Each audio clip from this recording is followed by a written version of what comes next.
La guerra sería el destino de una generación de judíos de Palestina, la tierra de Israel. Ellos y sus padres lucharon durante medio siglo movidos por el sueño de la soberanía judía. Y a ellos se unieron judíos de países árabes y supervivientes de la tragedia europea que vagaban en busca de una tierra a salvo de persecuciones. Egypt, no. Soviet Union, yes. United Kingdom, abstain. United States, yes.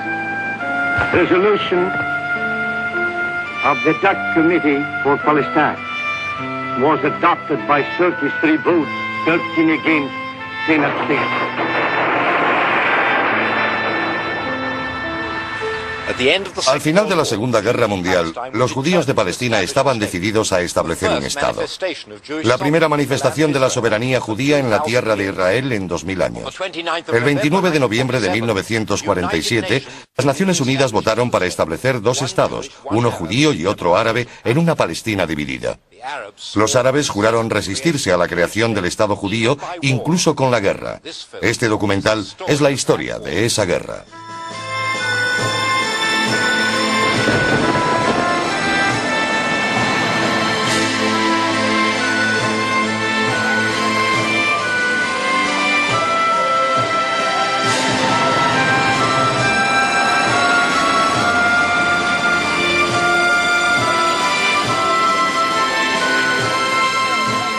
Israel, el nacimiento de una nación. Primera parte.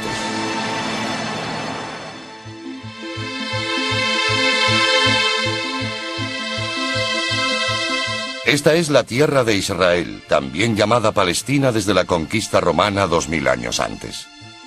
Un territorio de casi 500 kilómetros de largo por 60 de ancho, por el que se ha luchado durante siglos. Y por el que se lucharía otra vez.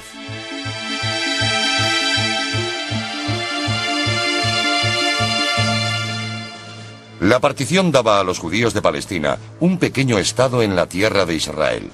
Áreas de población predominantemente árabe se convertirían en parte del Estado árabe, incluyendo la mayor parte de Galilea.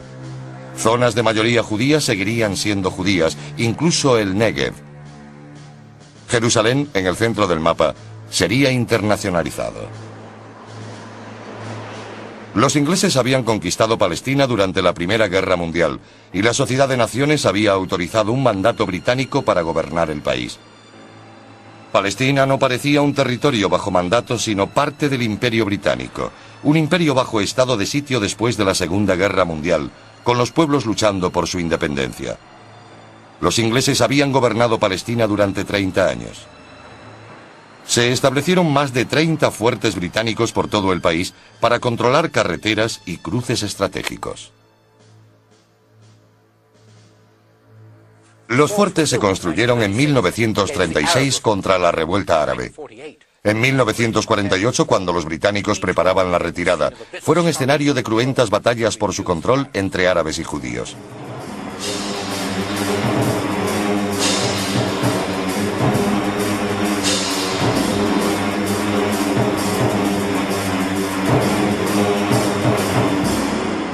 Este fuerte de Getzer estaba localizado cerca del ferrocarril que cruza el río Jordán, que unía Palestina con Transjordania y Siria. Este era el fuerte policial de Latrun, en el centro del país, que dominaba la entrada al desfiladero que conducía a Jerusalén desde la llanura costera. La población judía de Palestina era de solo 600.000 personas cuando comenzó la Guerra de la Independencia. Pero de esa pequeña comunidad surgió un grupo de personajes de excepcional valor. Era una generación de la que se esperaban granjeros y agricultores, pero se hicieron líderes en una serie de tumultuosos acontecimientos. David Ben Gurión era el jefe de la agencia judía y llegó a ser primer ministro de Israel. Yigal Allon era un audaz comandante militar, un israelí nativo. Su colega Isaac Rabin también era israelí. Yigal Yadin fue un admirable estratega que se convirtió en jefe del Estado Mayor y más tarde en famoso arqueólogo. Moshe Dayan también dejó huella en la Guerra de la Independencia israelí. Fue soldado y hombre de Estado. Menachem Begin fue el cabecilla del Irgun, empeñado en la causa de la soberanía judía de todo el territorio, no de la partición. Los judíos de Israel estaban divididos en una serie de ejércitos o agrupaciones militares. Todos ellos habían sido clandestinos durante el mandato británico, entrenados a escondidas de la policía inglesa. La Haganá era el más fuerte de los ejércitos anteriores al Estado. Dependía del jefe de la agencia judía, David Ben Gurion. Cuando comenzó la guerra, la Haganá contaba con 32.000 soldados registrados y 13.000 armas, en su mayoría fusiles. La Haganá tenía munición para 3 días escasos de lucha.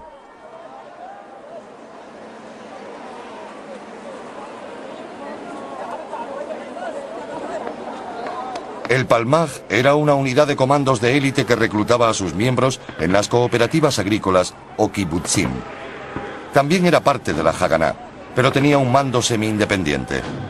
En vísperas de la guerra, el Palmaj tenía 3.000 combatientes en sus filas. El Etzel o Irgun era una fuerza de extrema derecha, implicada en acciones terroristas contra británicos y árabes. Contaba con unos 2.000 hombres.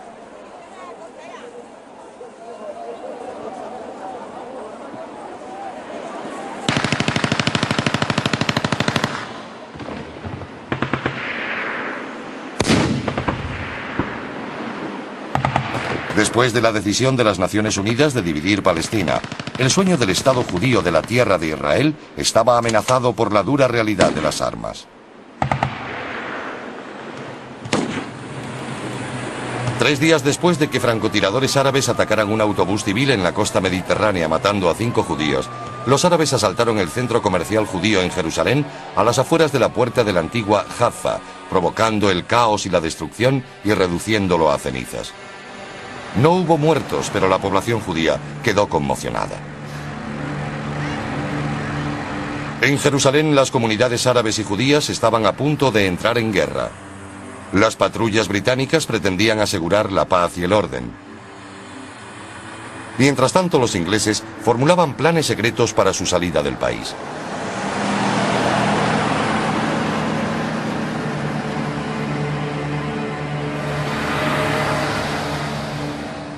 El líder de los judíos palestinos era David Ben Gurion. Era respetado y temido entre sus colegas. Ben Gurion quería luchar contra los árabes, frenar el poder del disidente Irgun y forjar una nación judía. Su visión de un Estado democrático judío y su estrategia para conseguirlo determinó la lucha de los nuevos israelíes contra sus enemigos.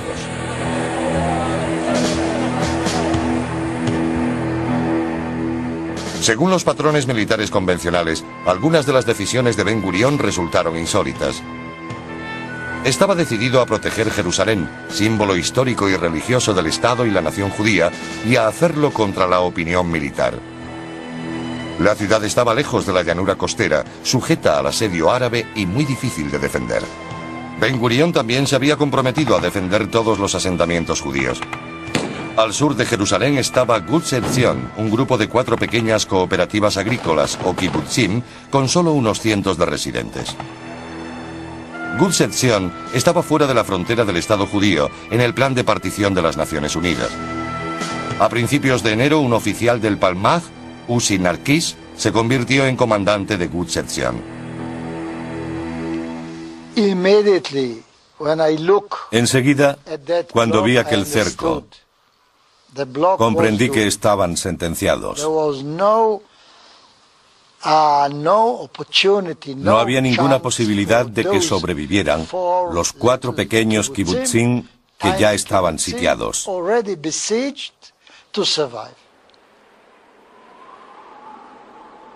Los convoyes procedentes de Jerusalén debían cruzar una serie de pueblos y carreteras controladas por los árabes. A los pocos días de la llegada de Narkis, los habitantes de los pueblos vecinos atacaron el asentamiento. Fue la mañana del 14 de enero. No creo haber visto tantos árabes en ese valle de ahí, llamado el Valle de los Bendecidos.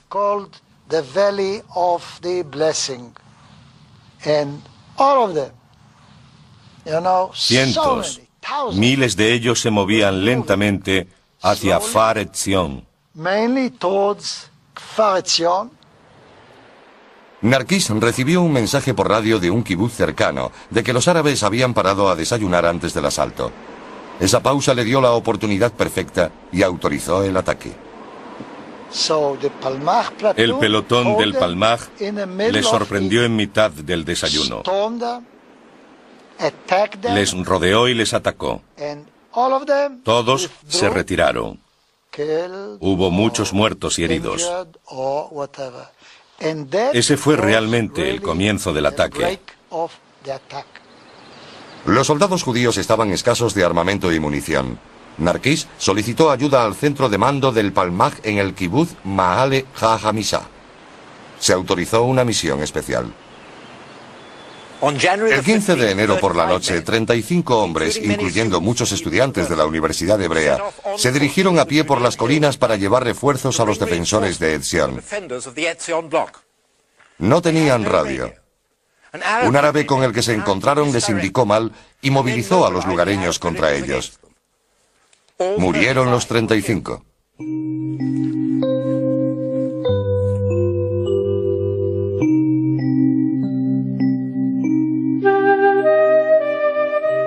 Los árabes de los pueblos limítrofes se congregaron para ver a los muertos. Estas fotografías fueron tomadas después por fuerzas israelíes. Los cuerpos estaban mutilados.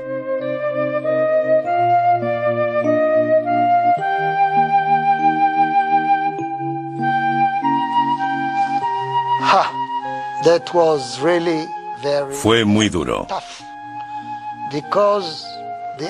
Los árabes y los palestinos estaban en guerra. Pero nadie entendía por qué habían tenido que mutilar al enemigo. La matanza de 35 hombres llevó a los hogares la realidad de una guerra sucia con los judíos palestinos. El entierro fue lúgubre. Las imágenes de los cuerpos mutilados no fueron mostradas al público. El jefe civil del kibutz, Kfar Etzion, era David Ben David. Fue un golpe muy duro. Temíamos que el destino de esos 35 hombres pudiera ser también el nuestro.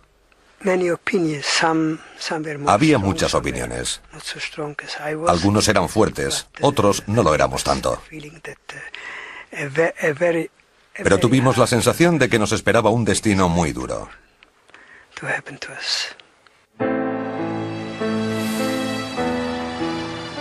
En febrero, quizá por primera y única vez, Ben Gurión autorizó una retirada de un asentamiento. Esta es la colonia juvenil de Ben Shemen, situada cerca de la ciudad árabe de Lod y fuera del Estado judío, según la partición de las Naciones Unidas. Este documento, inédito hasta hoy, fue tomado por uno de los profesores de Ben Shemen y guardado en un cajón durante 50 años. Los jóvenes eran supervivientes del Holocausto. Soldados británicos y de la Haganá los acompañaron. Viajaron a Kfar Bitkin, un pueblo de la costa mediterránea en territorio judío, donde esperaban encontrar refugio.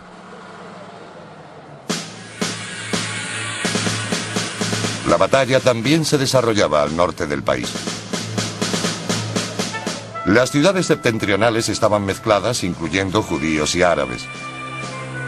Haifa, en la costa, era el principal puerto del país y seguía bajo control británico. Los ingleses usaban su poder para contener la emigración judía. Aunque la mayor parte de Galilea la ocupaban pueblos árabes, los kibutz israelíes estaban diseminados por toda la zona.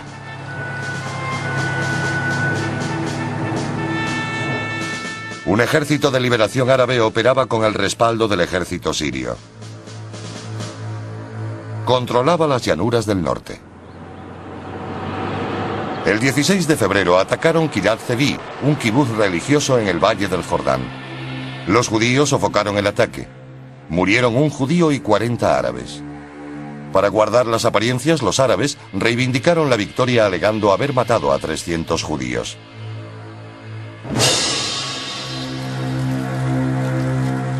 En Jerusalén también había un frente abierto.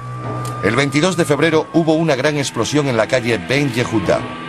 47 judíos murieron y 130 resultaron heridos. Los judíos se enfurecieron.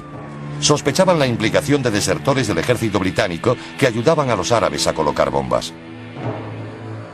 El 11 de marzo hubo otra explosión, esta en un edificio de la agencia judía en el centro de Jerusalén, de hecho, la sede del gobierno judío. Un antiguo empleado árabe del consulado de los Estados Unidos dejó un coche bomba en la entrada. La explosión mató a 12 judíos.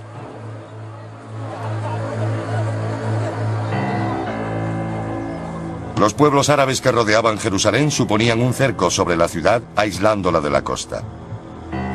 Los árabes podían hostigar y atacar convoyes, provocando heridos y muertos. Un grupo del Palmaj recibió la orden de ocupar la carretera a Jerusalén. Tzipi Nerilla, una enfermera de 17 años, era miembro de la brigada.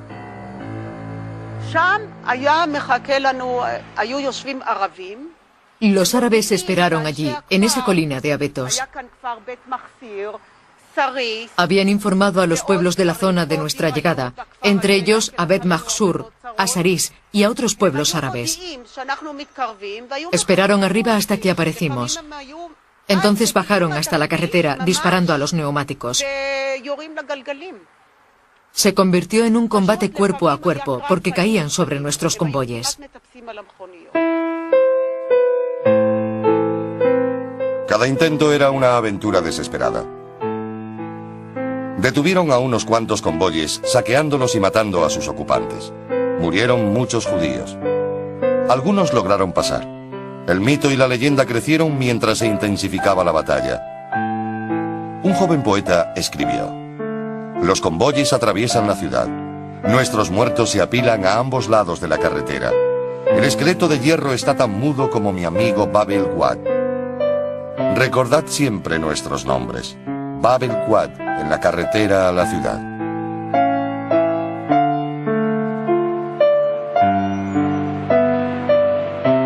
Los esqueletos de hierro permanecen en la carretera de Jerusalén como recordatorios de la batalla.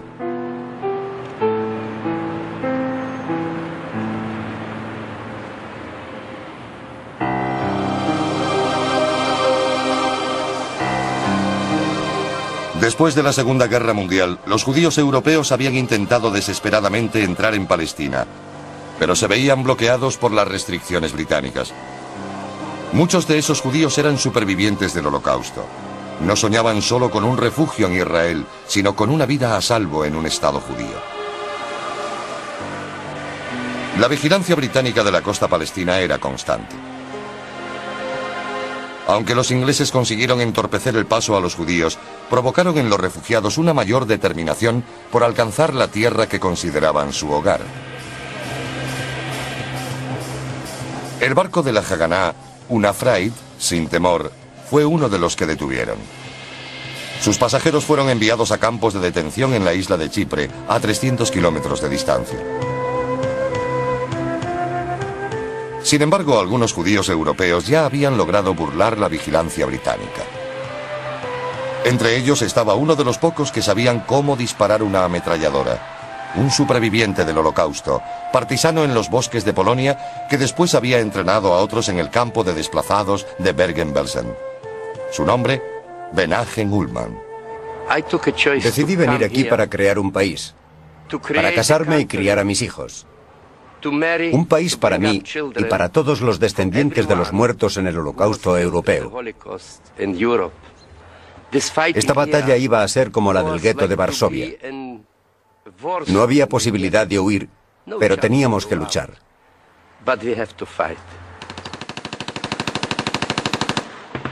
Abril de 1948 sería conocido como el mes cruel, un mes que determinaría el rumbo de la guerra.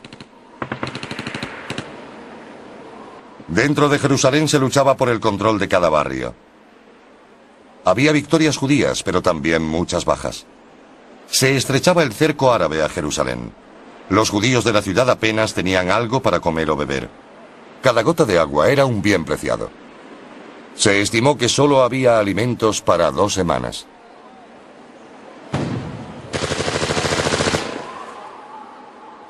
Disparaban proyectiles desde la ciudad antigua y los pueblos árabes de los alrededores.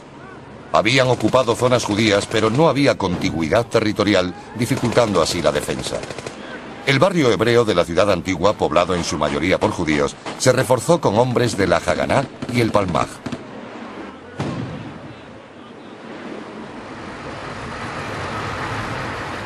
En el extrarradio de Jerusalén, pobladores y tropas irregulares árabes rodeaban la ciudad, asaltando los convoyes de abastecimiento. Los judíos sufrieron terribles pérdidas. Menachem Ullman fue testigo presencial. Tengo recuerdos de muertos, de vivos, de sacrificio, patriotismo, de gente unida, preparada para cualquier eventualidad.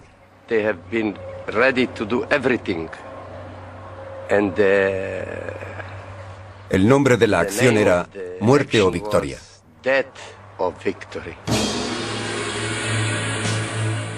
A principios de abril, el Palmaj, emplazado en las colinas, planeaba un ataque para liberar el pasillo de Jerusalén y permitir el abastecimiento a la ciudad.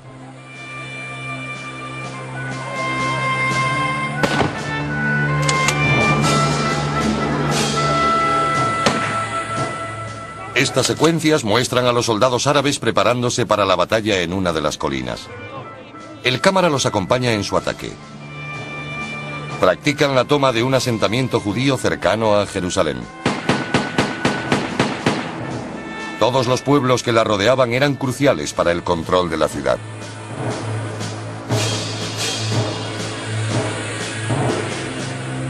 A pocos kilómetros de las afueras de Jerusalén se levanta esta gran colina que domina toda Judea hasta el mar Mediterráneo. Llamada el Castel o Castillo, conserva los restos de un fuerte romano y luego cruzado.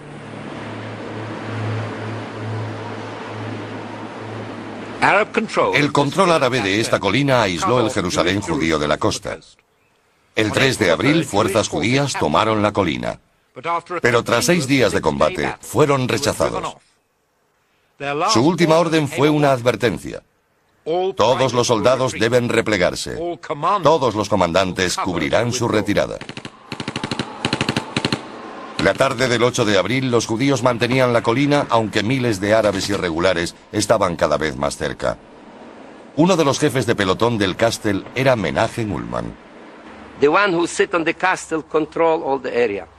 El que tomara el Castel controlaría la zona. El comandante árabe palestino era Abdul Qader Husseini. Envió miles de soldados. En el último ataque llegaron hasta la cerca porque nos estábamos quedando sin munición. Antes de llegar ya creían estar dentro, pero entonces nosotros les hicimos retroceder. Media hora después llegó un jeep de las Naciones Unidas. Quería ver a nuestro comandante. Nos dijo, no sabéis a quién habéis matado. Abdul Qader Husseini estaba muerto allí, en la carretera.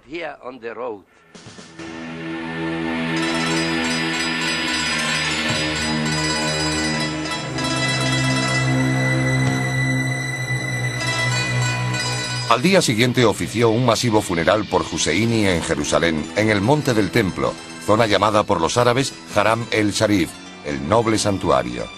La muerte de Husseini sembró la desilusión entre las filas árabes. Habían matado a su mejor comandante. El mismo día del entierro, el 10 de abril, los árabes se enfrentaron a otro desastre de profundos efectos políticos. Fuerzas judías del Irgun atacaron y tomaron el pueblo de Dir Yassin. Pero hubo más de 200 árabes muertos, muchos de ellos mujeres y niños. El mando judío estaba aterrorizado y negó su implicación en el ataque. Los árabes abandonaron sus hogares y huyeron con la esperanza de regresar después, tras el ejército árabe conquistador. El principal objetivo árabe era el barrio hebreo de la ciudad. Los judíos habían vivido allí cientos de años a pocos metros del Muro de las Lamentaciones. El bombardeo árabe era continuo. El 13 de abril alcanzaron una guardería y 20 niños resultaron heridos. El sitio continuaba. Las penalidades dentro del barrio se intensificaban. Los bombardeos también.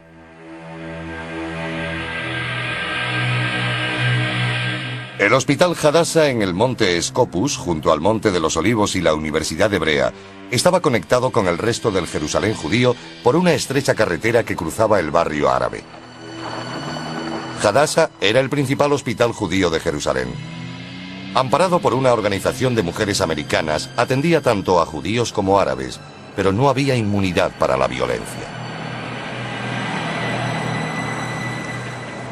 El 14 de abril un convoy judío recorría esta carretera. Transportaba médicos, enfermeras, suministros médicos y pacientes al hospital Hadassah. Pistoleros árabes abrieron fuego inmovilizando la columna. Mataron a 77 judíos. Una joven americana escribió en su diario: todo Jerusalén vaga preguntándose, ¿habrá un final para todo esto? En el norte del país, las colinas de Galilea eran tan fértiles a mediados de abril de 1948 como hoy. Los agricultores, árabes y judíos, querían recoger sus cosechas antes de que estallaran hostilidades a mayor escala. Los ingleses tenían previsto evacuar las comisarías de la zona, pero no se ponían de acuerdo en la fecha. Mientras los árabes planeaban su ataque, las reuniones de emergencia se repetían en el kibutz. Ben Gurión dio la orden de proteger todos los asentamientos judíos. El 15 de abril, a pesar de la violencia de los ataques árabes, no habían perdido ningún asentamiento judío. El 15 de abril los ingleses evacuaron los fuertes de Safed y Nevi Yucha, puntos estratégicos para controlar la Galilea oriental. Este comando de élite preparó un ataque sorpresa sobre dos flancos a Nevi Yucha. Muchos de estos jóvenes perdieron la vida. El ataque fue rechazado. El Palmaj fue derrotado por primera vez, un fracaso que minó la moral judía. Yair Parag fue uno de los combatientes. En una noche mataron o hirieron a la mitad de los nuestros. 22 personas procedentes principalmente de un grupo que vivía en el kibutz y que pertenecían al mismo movimiento juvenil. Por todas partes se sucedieron los éxitos. El 18 de abril los ingleses evacuaron el fuerte policial de Tiberíades. Después de los ataques árabes, las fuerzas judías cortaron la ciudad en dos. Los civiles huyeron, dejándola bajo control judío. Unos días después, con los británicos planeando secretamente su marcha final desde Haifa, la Haganá decidió tomar la ciudad y abrir su puerto a la inmigración judía. En la batalla por Haifa, las fuerzas árabes y judías estaban igualadas, unos 600 hombres en cada bando. Al amanecer del 20 de abril, la Haganá lanzó un ataque en tenaza sobre el barrio árabe, desde el puerto y desde la parte alta de la ciudad. La Haganá pidió que la población árabe permaneciera en Haifa, pero la mayoría de los civiles huyó dejando la ciudad a los judíos.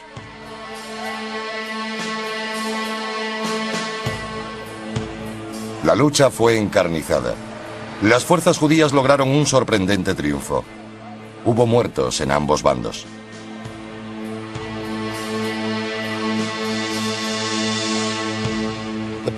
La batalla terminó el 22 de abril con victoria judía. Cuando los jefes árabes abandonaron Haifa, dijeron a los judíos: no os reconocemos y regresaremos cuando ya no estéis aquí.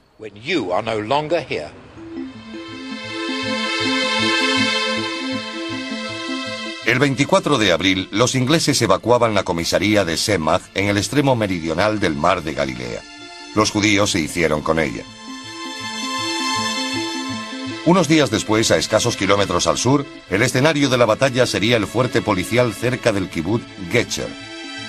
Mientras lo evacuaban los ingleses, los judíos del kibutz Getcher tomaron el fuerte.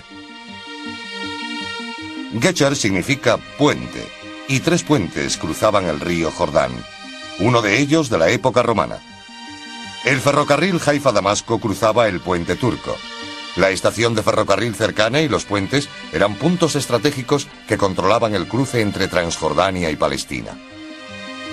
De repente, el 27 de abril, la Legión Árabe Jordana, un ejército regular bien armado y entrenado por los británicos, apareció en la orilla jordana del río. Los jóvenes y mujeres de Getcher, que apenas superaban los 30 años de edad, tenían un entrenamiento militar limitado. Los niños del kibutz ya habían sido evacuados. En una reunión se decidió que un miembro de cada pareja con hijos huyera del lugar por su seguridad. Entre ellos estaba Dubi Bar. Decidimos que uno de los padres de cada familia con hijos debería irse para que los niños no se quedaran huérfanos de los dos padres, en todo caso solo de uno. Decidimos que sería mejor que se fuera la madre. Pero en algunos casos, la madre era más importante para la defensa del lugar que el padre. La decisión fue que el miembro más importante para la defensa del lugar se quedara aquí. Enfrentándose a una decidida resistencia, la Legión Árabe se replegó. Las fuerzas de la Legión Árabe de Getzer fueron transferidas al frente de Jerusalén. Las escaramuzas por toda la ciudad ya habían decidido el perfil de los barrios de Jerusalén. Los judíos, desprovistos de alimentos y munición, decidieron continuar el ataque para conectar los barrios judíos. El 29 de abril, fuerzas judías atacaron el barrio de Katamon. La clave de la batalla fue el monasterio ortodoxo griego de San Simón, tomado por tropas del ejército iraquí. Los judíos aseguraron la posición, convirtiendo el monasterio en un puesto de mando. Los judíos controlaban ahora la parte occidental de la ciudad, aunque el barrio hebreo de la ciudad antigua seguía cercado. El 26 de abril comenzó la batalla por Jaffa, una ciudad portuaria cercana a Tel Aviv. Jaffa era parte de la zona incluida en el Estado árabe en el plan de partición de las Naciones Unidas. Las fuerzas del Irgun abrieron el camino en un ataque coordinado con la Haganá. El bombardeo británico de Tel Aviv y un ataque aéreo sobre la cercana Bat Yam debían ayudar a los árabes. Los soldados británicos abrieron fuego sobre los judíos que amenazaban con provocar la caída de esta crucial ciudad árabe. El 11 de mayo los judíos habían ganado. Los árabes huyeron en masa de Jaffa. De 70.000 residentes, solo 3.000 permanecieron en la ciudad. Casi simultáneamente, la lucha por el control de la Galilea Oriental en el norte del país alcanzaba su punto álgido. Los árabes de Safed tenían fama de ser duros combatientes. Cuando los ingleses evacuaron la ciudad a mediados de abril, una unidad del Palmaj se había infiltrado en el barrio judío en la parte alta de la ciudad. Hubo un punto muerto durante varias semanas. Atacamos sin éxito. La moral estaba muy baja. La gente de Safed nos gritaba, nos preguntaba por qué les habíamos hecho eso. Podíamos habernos rendido a los árabes y ellos habrían sobrevivido. Pero ahora los masacrarían. El comandante del Palmaj, Yigal Alon, atravesó las líneas árabes para organizar un ataque. Comenzó la noche del 10 de mayo. Por la mañana Safed estaba vacío. 15.000 árabes abandonaron el pueblo en una noche y Safed estaba en nuestras manos.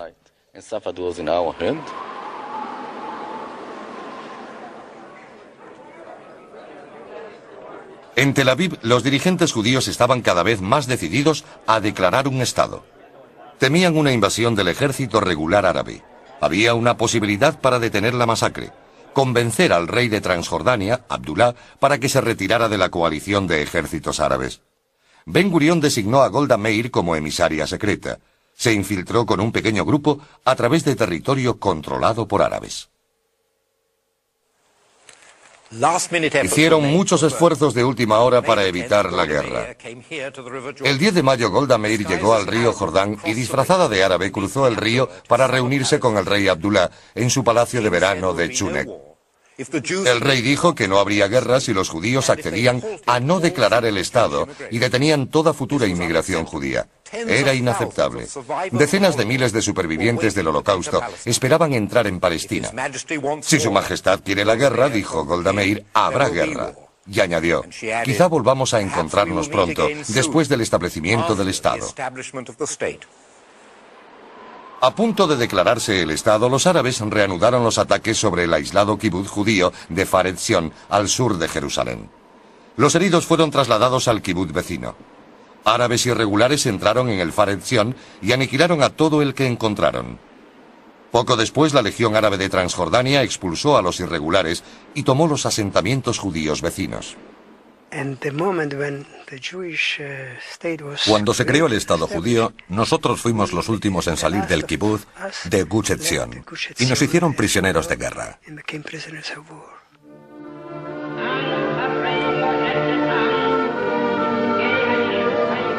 El 14 de mayo de 1948, Israel se convirtió en Estado. Ahora había una soberanía judía sobre parte de Israel, después de 2000 años de diáspora. La felicidad recorría las calles de Tel Aviv y Jerusalén. La alegría del presente ocultaba los peligros futuros.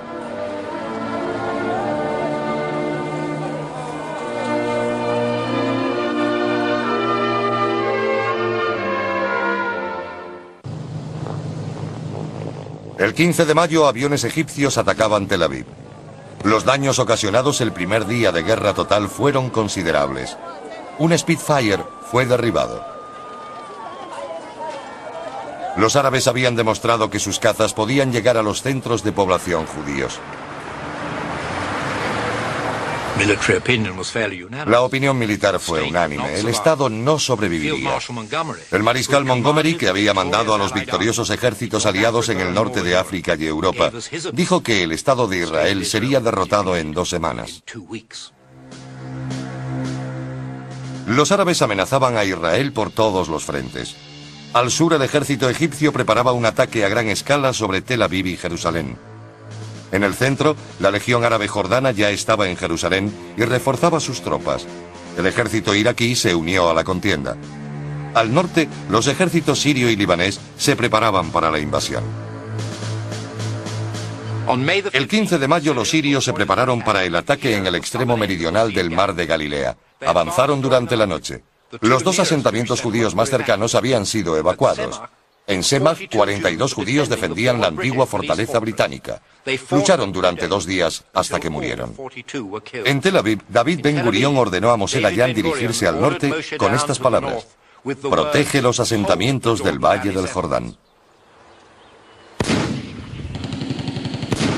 Dayan reunió las fuerzas para la defensa, pero estaban desesperadamente escasos de armas y munición.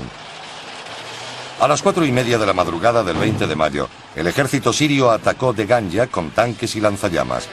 Comenzó una sangrienta batalla.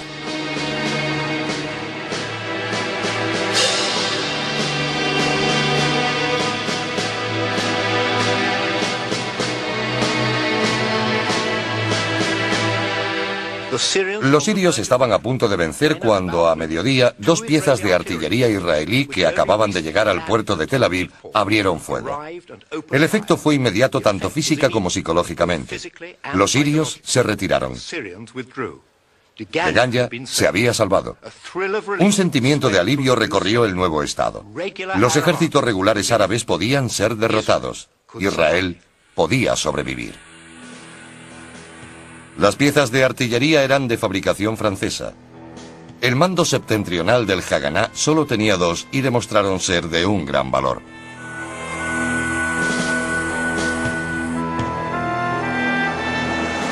Al sur de Deganya, los habitantes del kibutz de Getzer estaban recibiendo refuerzos del Haganá. Habían pasado 2 semanas entrenándose. Tenían más armas y munición que antes. Pero confirmando sus peores miedos, una fuerza del ejército iraquí apareció en la orilla jordana del río, donde la Legión Árabe había acampado 2 semanas antes.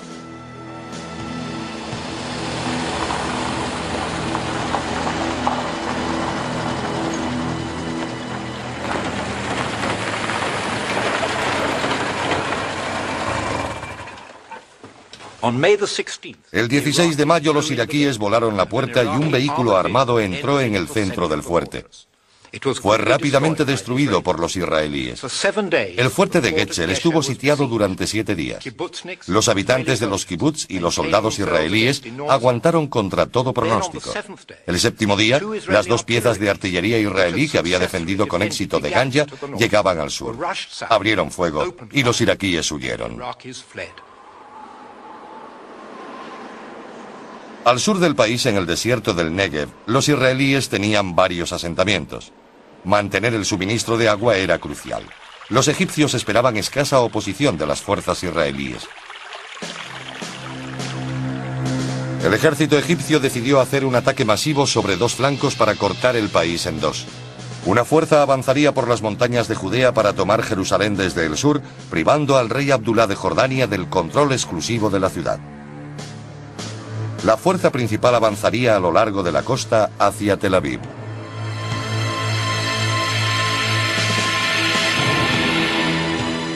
Esta recreación del campo de batalla recuerda a los 100 hombres y mujeres que aguantaron heroicamente el ataque de las fuerzas egipcias durante 5 días. El 19 de mayo los egipcios atacaron Yad Mordecai al sur de Tel Aviv. La defensa se enfrentó a infantería, tanques, artillería y aviones. El segundo día de batalla habían muerto 18 hombres. El tercer día el kibutz dio señales de que los hombres estaban próximos al agotamiento. Uno de los comandantes del amenazado kibutz era Munio Brandwein. Nos atacaron con artillería, aviones y morteros. Su infantería avanzó hasta colocarse a 150 metros. Abrimos fuego y atacamos. Ellos habían tenido muchas bajas y retrocedieron. Pensamos que se habían retirado todos. En esos 2 días sufrimos 18 bajas. Llegaron refuerzos, pero tras 5 días de intensa lucha el kibutz tuvo que ser abandonado. Esos 5 días proporcionaron un respiro esencial, gracias al cual se pudieron enviar armas y refuerzos al norte para la defensa de Tel Aviv.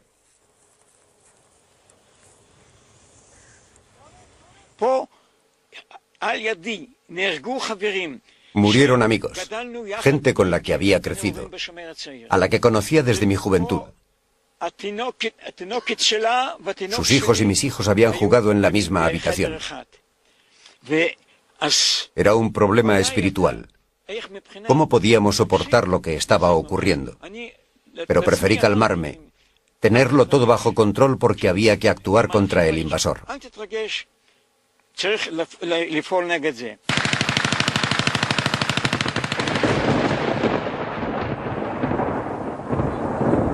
Los egipcios creyeron que la conquista de Yad Mordecai sería una gran victoria. Su ejército preparó una película de propaganda para mostrar su hazaña. Fue un simulacro. En el kibutz, los egipcios preparaban una repetición de la acción. Las únicas escenas reales de la batalla fueron estas, filmadas en el establo del kibutz. Los productores egipcios mostraron los cadáveres de las vacas que habían matado sus soldados. La bandera egipcia ondeaba sobre el kibutz de Yad Mordecai. En Jerusalén había continuas escaramuzas. Ben Gurión estaba decidido a proteger la ciudad, pero Jerusalén seguía aislada de la costa y la comida escaseaba. Cuando un convoy pudo entrar con alimentos y municiones, el júbilo se extendió por toda la ciudad. No estaba claro que los israelíes pudieran defender la ciudad nueva, y mucho menos su barrio en la parte antigua. El 27 de mayo la ciudad antigua cayó. Fue un trágico final para una historia de valor y esperanza.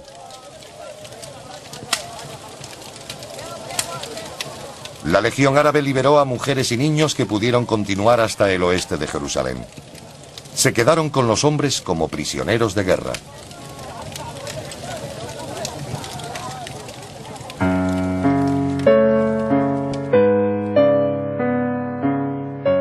Esther Kyllingold, una religiosa inglesa, fue una de las combatientes judías. Fue alcanzada por un proyectil jordano el último día de la batalla. Cuando el barrio judío se rindió, los soldados jordanos la llevaron, herida pero aún con vida, al cercano monasterio armenio. En su lecho de muerte, rehusó un cigarrillo. Era el Sabbat y estaba prohibido fumar. Había escrito a sus padres unos días antes: «Os escribo para pediros que pase lo que pase, os lo toméis con el mismo espíritu que me lo tomo yo. No me arrepiento de nada. Hemos librado una gran batalla. He probado lo que es el infierno, pero ha merecido la pena porque estoy convencida de que al final disfrutaremos de un Estado judío y veremos colmados nuestros deseos. Me alegra pensar que vosotros podéis disfrutar y saborear los frutos de nuestra lucha. Sed felices y recordadme con dicha. Shalom y adiós. Os quiere, Esther».